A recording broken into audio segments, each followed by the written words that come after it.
Real estate of all types is in full collapse. We just don't see it yet, or at least not a lot of people are seeing it. The 5 to 13 states that indicate whether or not we're about to have a real estate collapse are already sending all the warning signs. And those warning signs are pretty loud and clear. We're watching the economy basically implode right before a leadership selection period. And that's not good news for either of the candidates that are going to walk into this catastrophe.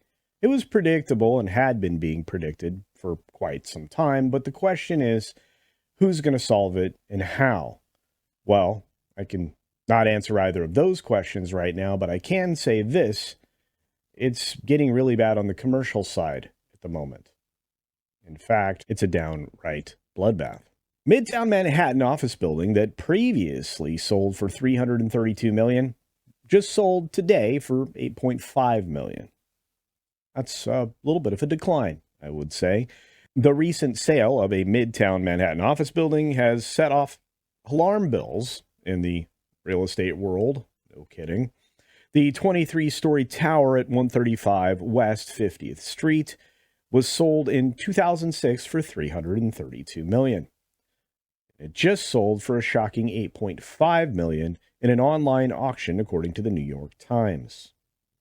This 97% drop in value isn't a one-off event. It's a red flag for the entire commercial real estate market. And, by the way, that building's not alone. Why such a dramatic fall, we would ask? Well, the pandemic obviously changed how we work, and many companies no longer need as much office space, which isn't exactly true. It's just the companies chose to allow people to work remotely. They could certainly have them come back to their office locations, which would actually cause an uptick in the economy all over the place. It would be very good for places like New York, Manhattan, etc., because, well, people need jobs, they need money, and can't let the inner parts of the city die.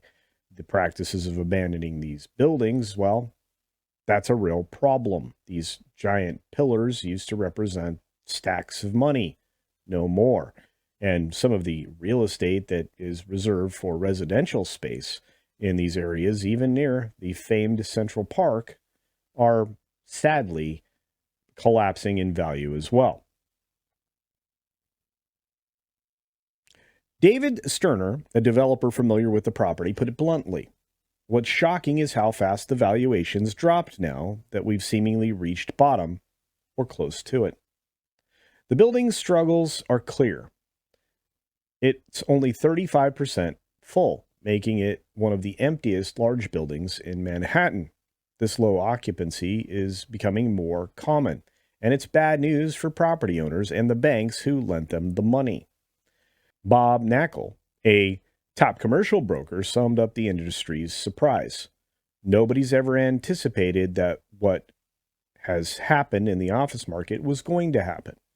This shock could spread as more buildings face similar problems. The new owner of 135 West 50th Street has a tough road ahead. Oh, I agree. The rents coming in don't cover the payments for the land the site is on. Fixing up the property to attract new tenants could cost hundreds of millions. The sale isn't just one building. It's a warning sign for the whole market. And of course, this tweet from Evan Kirstel, who you probably have seen before on YouTube in various places, says on August 1, 2024, says, Midtown office building sells for 97.5% discount. On August 1, 2024, a 23-floor office building located at 135 West 50th Street in Manhattan was sold for $8.5 million in online auction. The sale marks a significant decrease in value compared to its previous, well, we've already covered it. As more companies rethink their office space needs, we could see many more buildings sell for less than expected. This trend could reshape city skylines and hit investors and banks hard. The ripple effects could be huge. Banks holding loans on office buildings might find themselves in trouble if property values keep falling. This could lead to wider financial crunch. In short, The sale of 135 West 50th Street is more than just a real estate deal gone bad. The office market is changing fast, and the fallout could be felt far beyond Manhattan's skyscrapers. And I agree. Kind of a fun little meme there at the end. But it doesn't end in that space. Obviously, we've already seen real estate issues in the home market. Residential inventory isn't turning over like it used to. And that's with, of course, no help from the interest rates that have been artificially inflated to devalue the purchasing power of your dollar. Inflation is a tool or another way to tax people. And for those that don't understand that, just see how much your buying power is with money that you used to be able to survive on. 40% increase in fuel costs over the last few years and 25% in food costs minimum. You're starting to see that the staples of everyday life are costing you more than, 50% of your income, at least for most Americans. And to be fair, anything else that's added on top of that, from vehicle maintenance to insurance and all the other things that come along with modern life, you're lucky if you have enough pocket change left over for that ridiculously expensive $7 coffee at Starbucks. The simplest and most, I think, disrespectful answer would be, actions have consequences. And that's true. And again, kind of a little aggressive way to come at things, but it includes who you select for leadership. It includes the decisions you make even down at your school board level. And it also has to do with what you choose to believe rather than know for a fact. Right now, you have precious few people talking about the facts. Regardless, real estate is going to continue to struggle, and there's almost nothing we can do about it until something changes somewhere and people's attitudes change elsewhere. So, as usual, we're left with more questions than answers, and I have a question for you.